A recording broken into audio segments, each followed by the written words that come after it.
자, 그래서 지금 뭘 하고 있어요? 내가 뭐가 부족한지를 정확히 알아야 되는데 그 우리 시야를 가로막고 있는 어떤 정체 모를 안개가 있다는 얘기예요. 그게 도대체 정체가 뭐냐? 나쁜 습관들이 그 중에 하나란 얘기예요. 습관은 잘 보이지가 않아요. 나쁜 습관이 뿌리 깊게 박혀 있는 한 여러분들이 아무리 공부를 열심히 해도 안 되는 일이 얼마든지 일어날 수가 있습니다. 자, 굉장히 중요한 나쁜 습관 또 하나를 소개를 시켜 드릴게요. 뭐냐면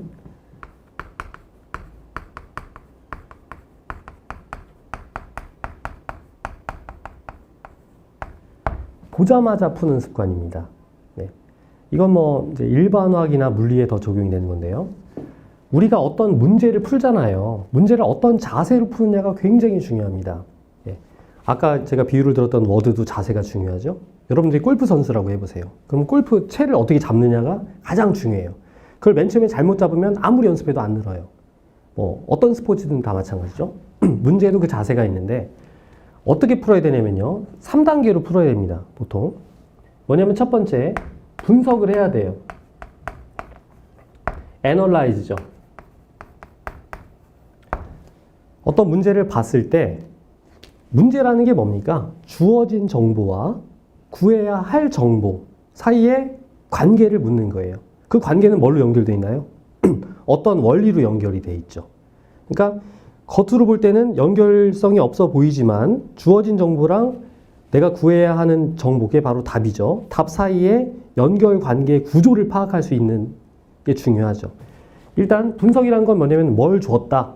내가 뭘 구해야 되는구나. 아, 문제의 구조가 이제 어떻게 돼 있구나. 요걸 파악하는 거고요. 두 번째는 뭐냐면은 플랜이에요. 계획을 세우는 거예요. 그럼 이제 내가 구조를 보면 아, 그러면은 내가 어떤 원리를 어떤 공식을 이용해서 문제를 풀어야 되겠구나. 아니면 지금 요 데이터는 요렇게 한번 처리를 해서 어떤 답이 나오겠죠? 그럼 요 답이랑 요 정보랑 요 정보를 조합해서 그 두 번째 답을 구해야 되겠구나. 이런 어떤 전략이 쓴단 말이에요. 그게 플랜이에요. 세 번째는 솔브입니다. 푼다.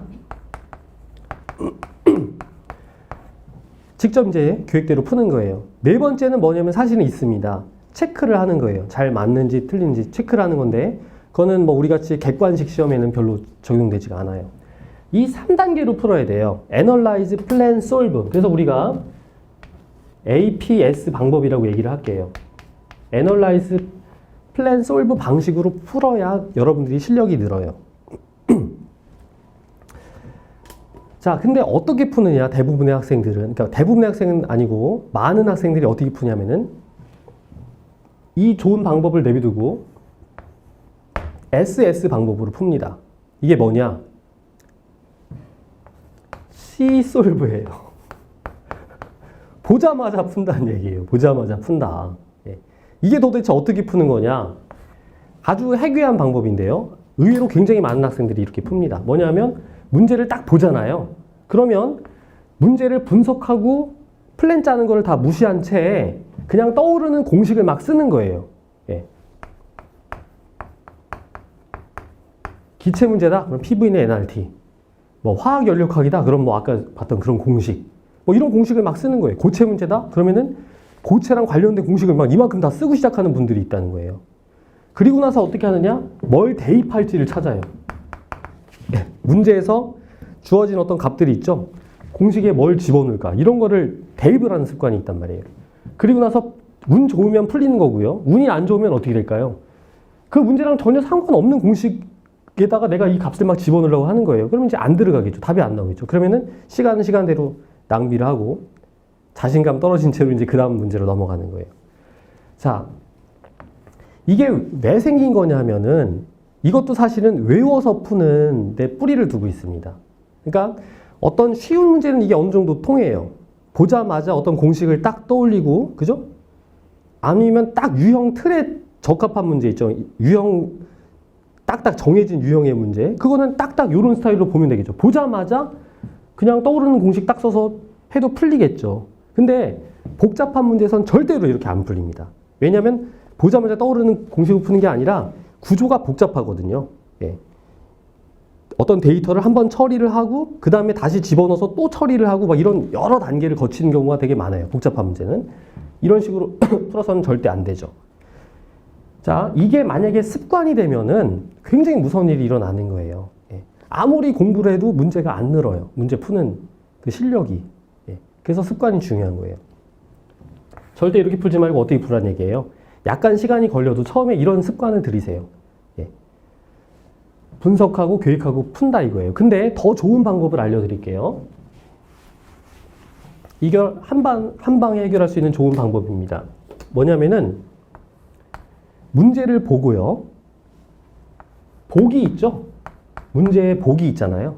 보기를 가린 채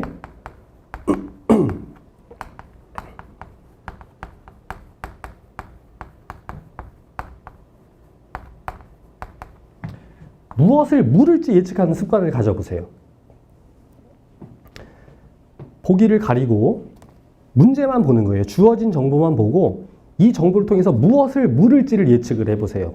여러분들이 만약에 문제의 구조나 이런 걸 파악하는 능력이 있다면 뭘 물을지를 거의 예측할 수가 있습니다. 보기를 안 봐도. 그러면 여러분들이 잘 공부하고 있는 거예요. 왜냐하면 문제의 구조를 여러분들이 파악을 한 거니까. 여러분들 모르는 사이에 애널라이즈랑 플랜이 된 거예요. 그럼 이제 솔브만 풀면 돼요. 근데 내가 문제를 봐도 보기를 가리면 뭘 물을지 전혀 예측이 안 된다. 그러면은 여러분들이 잘못 공부하고 있는 거예요. 예. 뭔가 잘못 공부하고 있고 습관이 잘못된 겁니다. 그러면은 빨리 뭔가 조치를 취해야 될 거예요. 그래서 굉장히 중요한 습관입니다. 이거를 계속 습관화하면 나중에 아주 복잡한 문제 이런 것들도 잘 풀게 될 거예요. 예. 쉬운 문제든 어려운 문제든 보기를 가리고 뭘 물을지를 예측을 해보세요. 그럼 재밌고 실력도 잘 늘어납니다. 자, 그래서 이제 지금까지가 뭐였냐면은 우리의 약점을 가로막는 요인 중에 나쁜 습관들 하나, 둘, 셋, 네 개를 봤어요. 이것만 있는 게 아니라 또 많이 있어요. 뭐가 있느냐? 바로 마취 효과예요.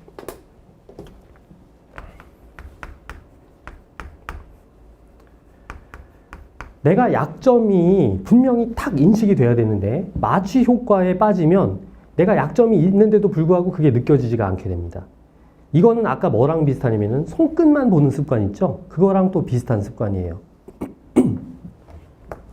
자, 기출문제가 진짜로 원하는 건 여기 있잖아요. 그런데 이런 식으로 이제 기출문제가 출제가 됐겠죠. 그래서 요거는 기출문제 자체의 손끝만 보는 거였어요. 그런데 이제 수많은 어떤 문제들이 있겠죠. 그 문제들이 보통 어떤 문제냐면은 기출문제에서 크게 벗어난 이런 문제가 아니라 사실은 약간 변형식의 문제예요. 뭐 이렇게 약간 다른다든지 여기서 뭐 조금 더 간다든지 뭐 숫자만 좀 바꿨다든지 일명 기출 변형 뭐 이런 식으로 얘기를 합니다. 내가 요거를 풀었으면요. 요거를 손끝만 보는 습관이 가지고 있는데도 불구하고 요게 풀려요. 왜냐면 문제 구조가 똑같거든요. 그런데 여러분들이 진짜 아는 건가요? 몰라요, 사실은. 모르는 건데 요거 좀 다른 문제도 풀리네? 그럼 나 좀 하는구나. 착각을 한단 말이에요. 이게 바로 마취 효과입니다. 마취 주사를 맞는 거예요. 그럼 내가 어디가 지금 신체에 이상이 있어도 못 느껴요. 예. 어떻게 해결할 수 있을까요? 왜 이런 문제만 이렇게 내는 거예요, 도대체? 왜냐하면 이런 문제를 내는 게 굉장히 어렵거든요. 기출문제랑 똑같은 기조를 유지하면서 지금까지 출제되지 않은 전혀 새로운 각도에서 동일한 원리를 묻는 문제는 정말로 내기가 어려워요. 예. 대부분의 강사들이 뭐 본인이 내는 사람도 있지만 알바 시키는 분들도 되게 많아요. 알바들은 절대 이런 문제 못 내요. 다 이런 문제 수준이에요. 그럼 공부하는 동안에는 나 좀 실력 느는구나 막 이렇게 착각을 해요. 마취 효과예요. 예. 굉장히 위험합니다. 어떻게 해야 되겠어요? 다양한 충돌 테스트를 즐겨야 돼요. 그러니까 이런 문제들을 더 찾아서 많이 푸는 습관을 들여야 돼요. 예. 이런 거에 너무 현혹되지 말고 좀 새로운 문제 있죠. 내 약점을 팍팍 노출시킬 수 있게 하는 그런 기회를 찾아다니는 그런 습관이 필요합니다. 이게 굉장히 용기가 필요한 거예요. 충돌 테스트를 내가 충돌 테스트를 스스로 하겠다 이런 식으로 대드는 그런 적극성이 필요해요. 예. 아주 중요한 습관이에요.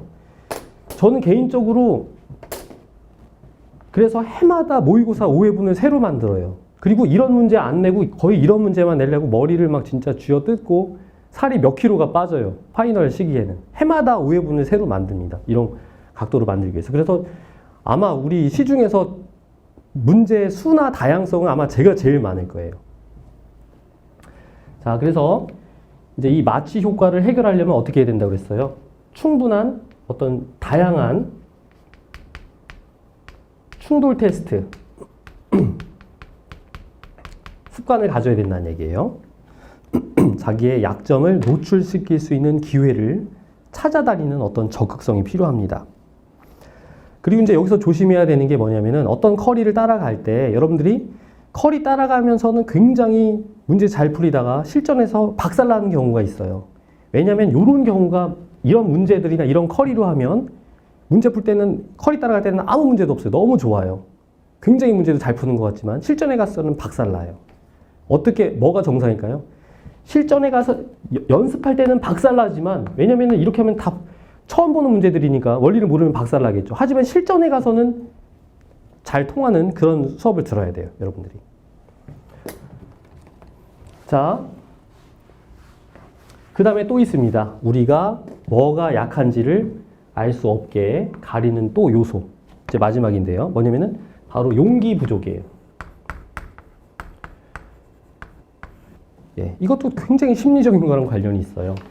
내가 뭐가 약한지를 직면을 하는 게 그렇게 쉬운 게 아닙니다. 왜냐면 내가 인정을 해야 되잖아요. 그죠? 이런 경우도 있어요. 뭐 잘못 공부를 몇 달 동안 했지만 그거를 인정하기가 너무 어려운 거예요. 몇 달 동안이나 날렸다는 거 인정하기가 어려우니까 무의식 중에 그냥 그 공부 방법을 계속 유지하는 분들도 많습니다. 나중에 대화를 하면서 분석을 해보면 진짜 그런 일이 머릿속에서 일어난 거예요. 용기가 없어서 덮어버리는 거죠.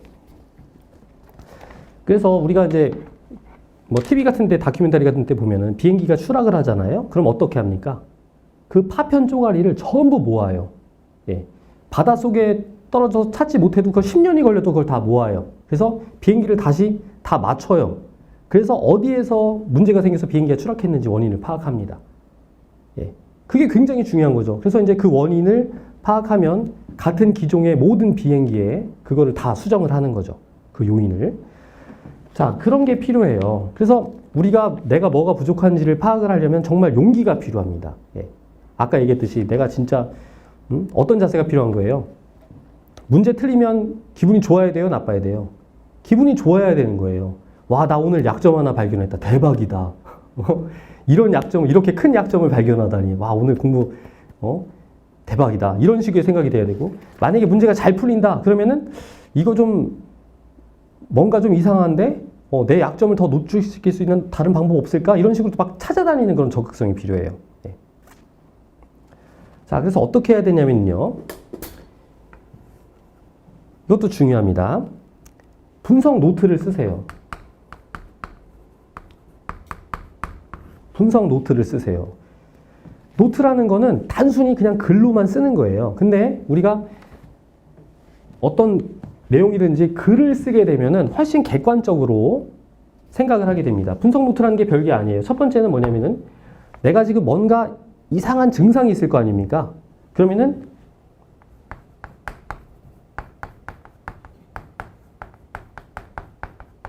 문제 또는 문제점, 이 내가 지금 미묘하게 느껴지는 문제점이 도대체 뭐냐, 뭔가 좀 잘 안 된다, 요거를 글로 쓰는 거예요. 그럼 글로 쓰기만 해도 뭔가를 내가 앞에다 놓고 이제 탐구를 하게 됩니다. 그럼 두 번째는 뭐냐면은 그 원인은 뭘까, 이게 도대체 왜 이런 증상이 생겼을까, 그 다음에 세 번째는 이제 어떻게 해결할 수 있을까, 그 방법을 생각을 해보는 거죠. 이런 식으로 하다 보면은 이 과정을 거치면서 내가 생각지도 못했던 또 다른 내 약점을 발견을 하게 돼요. 그래서 이건 되게 중요한 습관입니다. 분석 노트를 쓰시고, 이렇게 분석 노트를 써서 어떤 약점을 인식을 했죠? 그럼 어떻게 하면 됩니까? 그럼 이제 보완을 해야 되겠죠? 보완을 해요. 그럼 이제 실력이 더 향상되겠죠? 그리고 또 다른 약점을 인식을 할 수 있는 기회를 찾는 거예요. 그래서 자꾸 이렇게 또 사이클이 돌아갑니다. 이게 굉장히 중요하고, 이게 또 다른 사이클이에요. 바로 약점인식 보완 사이클입니다.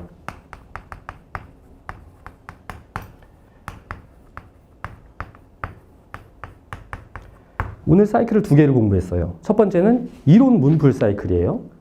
파지티브 피드백이라는 거예요. 지금은 약점 인식 보완 사이클이에요. 약점 인식하고 보완을 하면은 또 다른 더 좋은 중요한 약점을 발견하게 돼요. 그런 식으로 계속 실력이 상승되는 굉장히 중요한 성장 엔진입니다. 예. 자, 처음에 공부할 때는 약점 인식 보완 사이클이 그렇게 중요하지가 않아요. 근데 나중에 5, 6월, 7월 되잖아요. 그때는 약점 인식 보완 사이클이 절대적으로 중요합니다. 내가 뭐가 약한지를 포착만 하면 거의 대부분 해결할 수 있어요. 근데 포착을 못하는 게 문제가 돼요. 예. 그거를 빨리 포착해서 빨리 해결하는 게 가장 중요합니다. 자, 좋아요. 그래서 다시 정리를 해봅시다. 우리가 두 번째 단계를 하고 있어요. 첫 번째는 기출문제가 뭘 원하는지 정확히 알아야 되죠. 적극적인 공부 방법이. 두 번째는 내가 뭐가 약한지를 정확히 알아야 됐어요. 근데 그것을 가로막는 정체 모를 안개가 있었다는 거예요. 그게 뭐냐?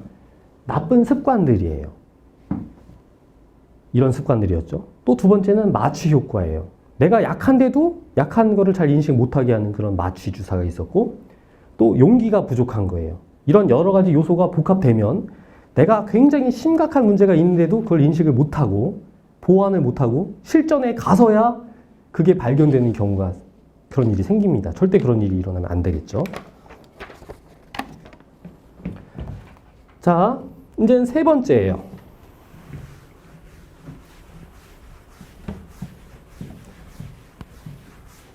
세 번째는 뭡니까? 바로 가장 효율적인 방법을 찾아가는 거죠. 우리가 능동적인 공부 방법 뭐예요? 처음에 기출문제가 뭘 요구하는지를 정확하게 파악하고 내가 뭐가 약한지를 정확하게 파악해서 어떻게 하면은 가장 효율적인 방법으로 그걸 보완할 수 있을지 찾아서 보완하면 되는 거예요. 자, 그래서 이제 이 요인, 요거를 가로막고 있는 요인들을 알아보고 해결을 했어요. 이제 마지막 남은 게 요거죠. 이 가장 효율적인 방법을 찾는 게 중요하죠. 이렇게 가야 되는데 만약에 이렇게 갔다고 생각을 해보세요. 그럼 어떻게 되는 거예요? 시간만 낭비를 하는 거죠. 예. 그래서 지금 우리가 공부하는 이 시험이 수험 기간이 굉장히 짧기 때문에 효율적으로 가는 게 무엇보다 중요합니다. 이게 왜 중요하냐면은 처음에는 뭐 1, 2월 달에는 여러분들이 다들 여유가 있어요. 공부를 하면서 여유가 있어요. 근데 점점 시간이 지나면 어떻게 되냐면은 점점 수준도 올라가죠. 또 그 강사들이 다 맥시멈으로 가르친다고 그랬죠.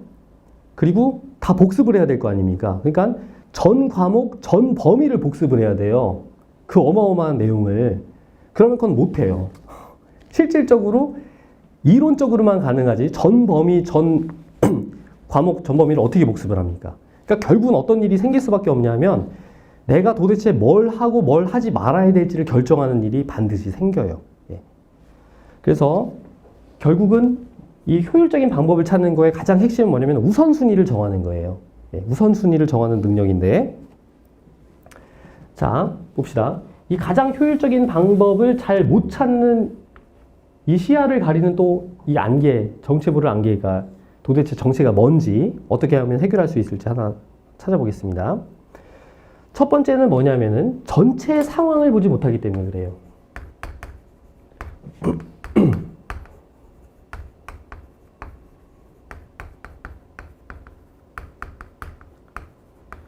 전체 상황. 뭐냐면은 이 시험 일정 있죠?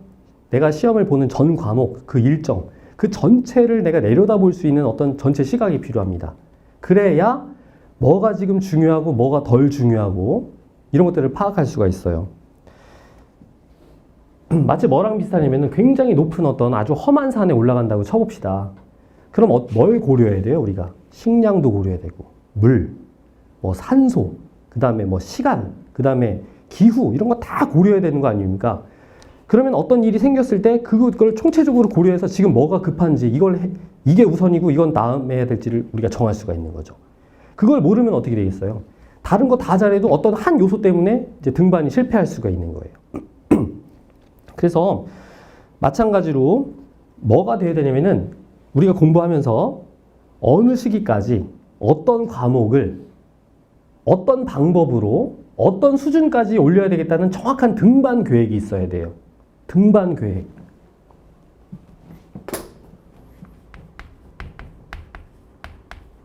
우리가 등반 계획이라는 표현으로 여기다 씁시다. 등반 계획이 필요한 거예요. 예. 자, 그러려면 뭐가 필요할까요? 전체 상황을 잘 파악하려면. 당연히 이 전체, 기출문제가 뭘 요구하고, 내가 뭐가 약점이고, 내가 어떻게 왔고, 앞으로 어디로 가야 될지 전체를 봐야 돼요. 자, 내가 어디에서부터 어디까지 왔는지를 보는 게 바로 뭐였어요? 기출문제 피드백 습관이었죠. 내가 공부를 통해서 지금 어디까지 왔나, 또 앞으로 어디로 가야 되는가를 알아내는 방법이 뭐였어요? 약점 인식 보완 사이클이었어요. 그죠? 그 두 가지가 다 잘 돌아가야 내가 지금 전체 상황을 파악할 수가 있는 거예요. 그것뿐만이 아니라 일정까지 따져야 돼요. 내가 어느 기간까지 어떤 과목을 어떤 레벨로 어떻게 올리겠다. 이런 계획이 정확하게 서 있어야 됩니다. 그래서 여러분들이 이제 이상적이라면 어떤 그래프가 머릿속에 딱 그려져야 되냐면은 여러 과목별로 어떤 그 달성도 있죠? 달성도가 그래프로 딱 느껴져야 돼요. 예를 들어서 화유, 물, 생이다. 화학은 한 이 정도 달성이 됐고요. 유기도 한 이 정도 달성이 됐고요. 물리가 이런 상태고 생물이 예를 들어서 이런 상태다. 그럼 어떻게 해야 되겠어요? 지금 만약에 여러분들이 이런 상태로 딱 느껴졌다면 당연히 지금 생물이나 이런 과목들을 좀 일로 몰아서 다른 거를 약간 좀 덜 하더라도 물리를 채워야 되겠죠. 이런 거를 바로바로 세워야 된단 말이에요. 근데 이거를 제대로 못하면 어떤 일이 생기냐면은 한 과목 때문에 망하는 일이 생깁니다. 이걸 잘 못하면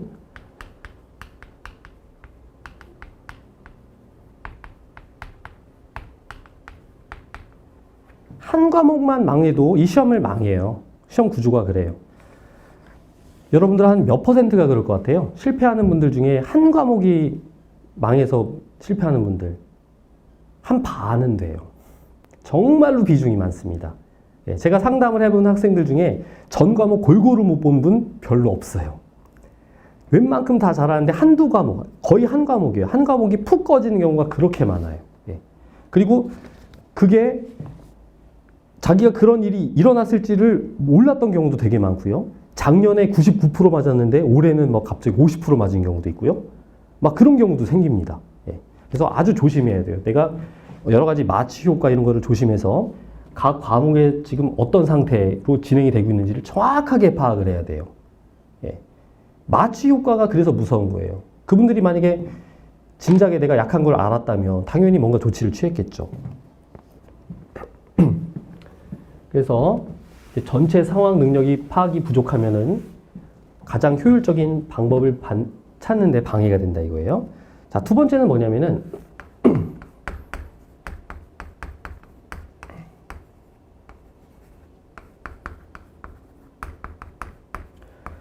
우선순위 결정 능력이 부족하다는 거예요. 이게 뭐냐 하면 우리가 수많은 내용을 공부하지 않습니까? 근데 모든 내용이 다 똑같이 중요한 게 아니에요. 그죠? 출제 확률이 50%인 것도 있고요. 아니면 출제 확률이 1%인 것도 있어요. 뭐가 더 중요해요? 당연히 50%인 게 더 중요하죠. 그럼 어떤 순서로 공부해야 됩니까? 50% 먼저 확실하게 하고 시간 여유가 있으면 1% 해야 되는 거죠? 당연한 거죠. 근데 이거를 제대로 모르면 거기 뭐 50% 이렇게 써 있습니까? 이걸 제대로 모르면 이것도 제대로 모른 채 이거 하느라고 시간을 쓰는 경우가 생길 수가 있단 말이에요. 완전히 비효율적인 방법이죠. 예를 들면 어떤 거냐면은 예를 들어서 여기다가 제가 뭐 어떤 갑부가 돈을 확 뿌렸다고 해봅시다. 거기는 5만 원권, 만 원권, 1,000원권, 100원짜리 막 이렇게 섞여 있어요. 뭐 오늘 할로윈데이라 해서 확 뿌렸다고 쳐봐요. 그럼 이제 주는 사람이 임자예요. 그럼 어떻게 해야 돼요? 당연히 비싼 돈 먼저 주셔야 되겠죠? 그 다음에 5만 원 다 떨어지면 그 다음에 만 원 이렇게 주셔야 되겠죠? 누구나 그렇게 주실 거예요. 근데 여러분들이 공부도 그렇게 해야 되는데 어떻게 하는 거냐면은 공부도 중요한 거는 5만 원짜리예요.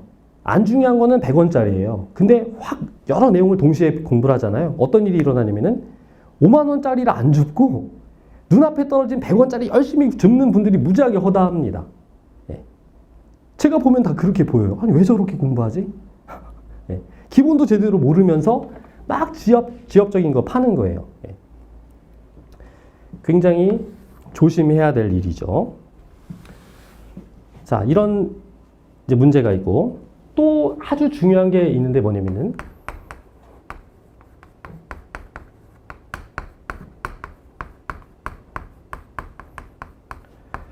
기초와 기본기를 무시하는 습관이 엄청나게 많습니다. 예. 제가 이렇게 얘기 조금 섞어보면 기초랑 기본기가 하나도 없어요. 그런데 자기는 전혀 그렇게 생각을 안 해요. 자기는 기본기가 되게 튼튼하고 기초가 되게 잘 돼 있다고 생각을 해요. 특히나 막 재수, 삼수 오래 한 분들이 그래요. 얘기 조금만 해보면 바닥이 금방 다 드러나거든요. 자, 기초와 기본기를 무시하면 굉장히 힘들게 공부를 하게 됩니다.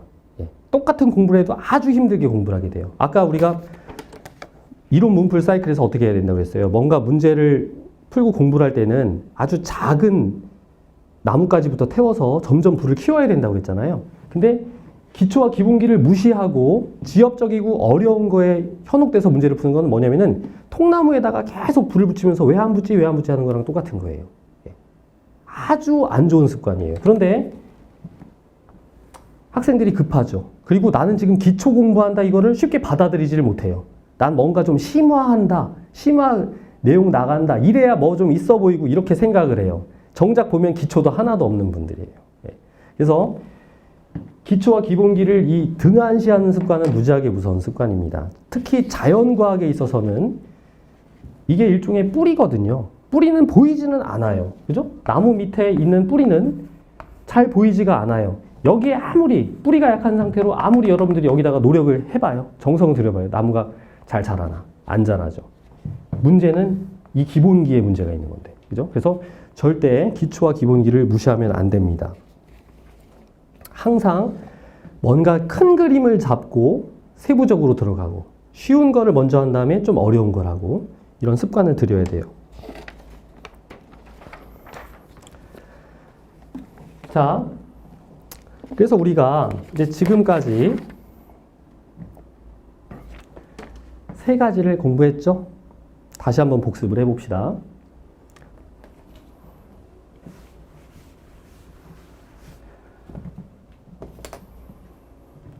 어떤 시험에도 무조건 통하는 최강의 공부 방법이 뭐냐? 기출문제가 뭘 원하는지 정확하게 알고 또 내가 뭐가 부족한지를 정확히 알아서 가장 효율적인 방법으로 그것을 보완하면 된다는 거예요. 근데 그게 생각처럼 쉽지가 않아서 우리를 가로막고 있는 이 양계의 정체가 뭔지를 우리가 하나씩 다 알아봤죠. 그죠? 자, 그런데 이 공부 습관을 실천을 하려면 어떤 바탕 요소가 필요합니다. 어떤 선제 조건이 필요하다는 얘기예요. 그거를 봅시다. 바탕 요소. 우리가 이 공부 방법을 실천하려면 먼저 갖추고 있어야 될 요소들이에요. 뭐가 있을까요? 첫 번째는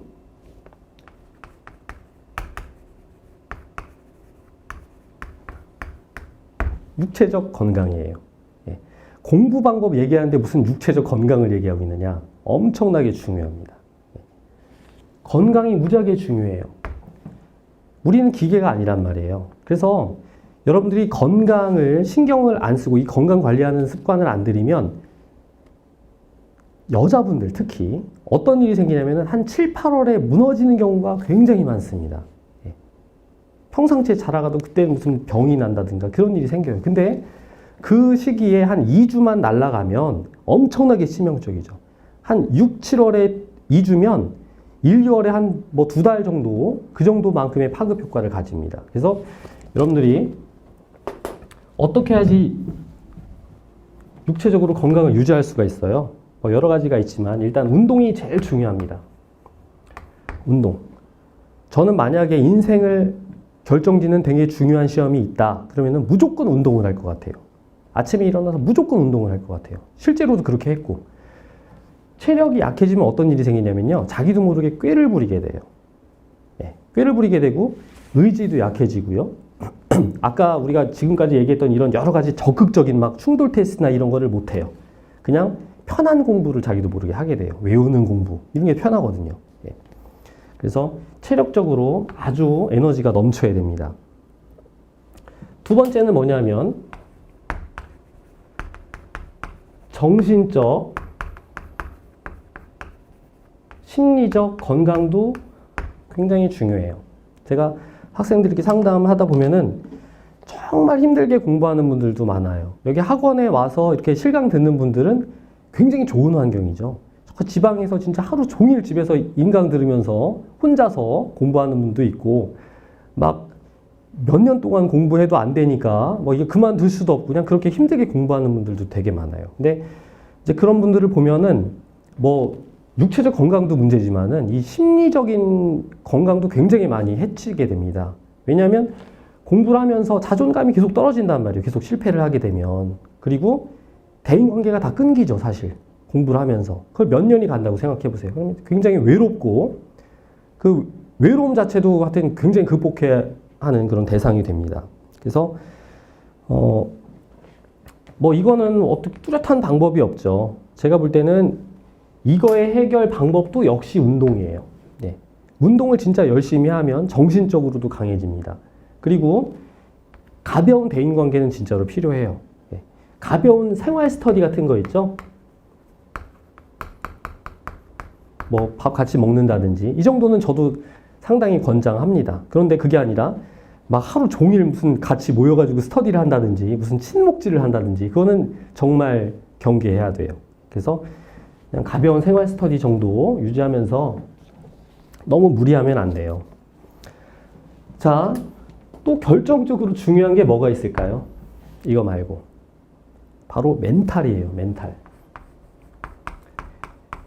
멘탈은 정신적 건강하고는 약간 다르죠. 그러니까 평상시에 진짜 열심히 공부 잘 했다가도 막 모의고사에서 막 전국 몇 등, 몇십 등 하다가도 실전 가면은 박살이 난 그런 케이스가 많습니다. 예, 간혹 있어요. 그리고 평상시에 잘 했는데 시험장 가서 멘붕 온다고 그러죠. 그런 것 때문에 실패한 경우가 한 10% 이상은 돼요. 상담을 하다 보면. 10%에서 한 20%는 되는 것 같아요. 여러 가지 별 요소들이 다 있습니다. 뭐 감독하고 싸운 분도 있고요. 뭐 무슨 뭐 에어컨이 너무 차가웠다. 뭐 별 여러 가지 케이스가 다 있어요. 그런 사소한 요소 때문에 멘붕이 일어나서 시험에 영향을 주는 경우가 되게 많습니다. 자, 어떻게 해야 되냐면은 사실 평소에 연습이 필요해요. 예. 굉장히 가혹한 상황에서 아무리 가혹한 상황에서도 내가 실력을 발휘할 수 있는 그런 어떤 훈련이 필요합니다. 예. 편안하게만 이렇게 공부하려고 하면 안 돼요. 그러니까 예를 들어서 뭐 모의고사를 본다든지 아니면은 뭔가 가혹한 조건이죠. 시간을 아주 짧게 주고 내가 문제를 막 풀어본다든지 막 이런 경험이 필요해요. 저는 그래서 파이널 때 굉장히 문제를 어렵게 내요.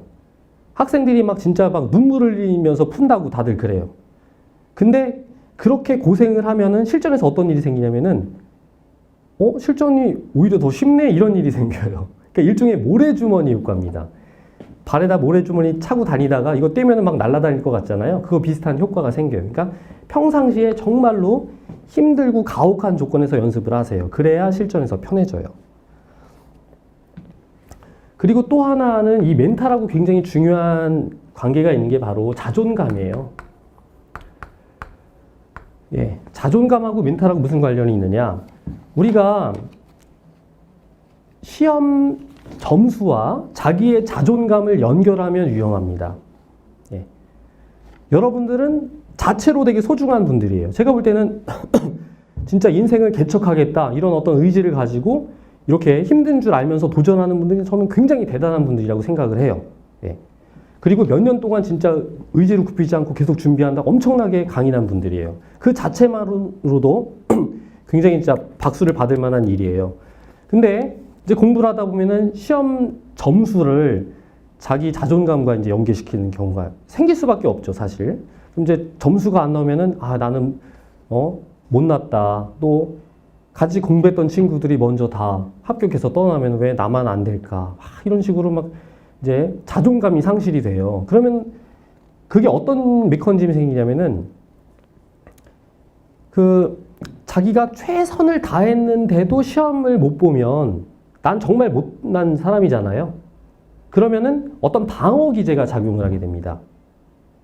최선을 다하지 못했다든지, 멘붕이 왔다든지, 아니면 아팠다든지, 뭐 이런 식의 어떤 외부적인 핑계를 만들어서 시험을 그 뒤에 숨으려는 어떤 심리 같은 게 있어요. 네. 그래서 어떻게 해야 되냐면은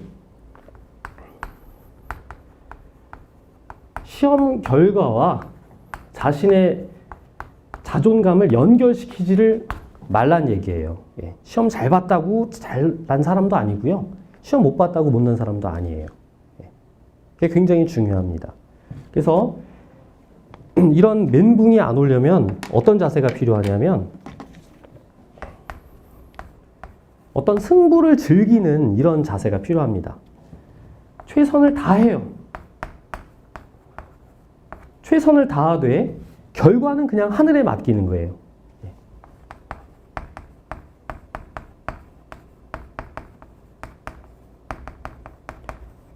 그냥 초연하게, 결과 자체는 초연하게 하는 거예요. 시험 때도 최선을 다해서 봐요. 하지만 이 점수가 안 나왔다고 해서 내가 못난 놈이라든지 그런 생각을 가지면 안 됩니다. 그래서 도전 자체를 즐기는 자세가 굉장히 중요해요. 어떻게 보면 여러분들이 되게 행복한 시기예요. 아주 힘들게 막 삼수, 사수 하다가 합격한 친구들이 많이 있어요. 그분들이랑 얘기를 해보면 다 똑같이, 하나같이 똑같은 얘기를 해요. 그 공부하는 동안 너무 힘들었지만 지나고 보니까 너무 교훈도 많이 얻고 소중한 시기였다. 다들 그렇게 얘기를 합니다. 그러니까 여러분들도 지금 여기를 잘 이겨내면 지금 이렇게 힘들었던 기억이 나중에 다 정말 소중한 기억이 돼요. 그러니까 주눅 들지 말고 그냥 최선을 다해서 막 승부를 즐기면 그런 날이 옵니다. 이제 다 오더라고요. 자, 그래서 이제 지금까지 우리가 어떻게 실전하고 맞짱을 떠서 싸워야 하는가, 그 싸움 방법을 알려드린 거예요. 지금까지. 그래서 이제 여러분들이 아주 큰 전쟁을 앞두고 있는 거예요.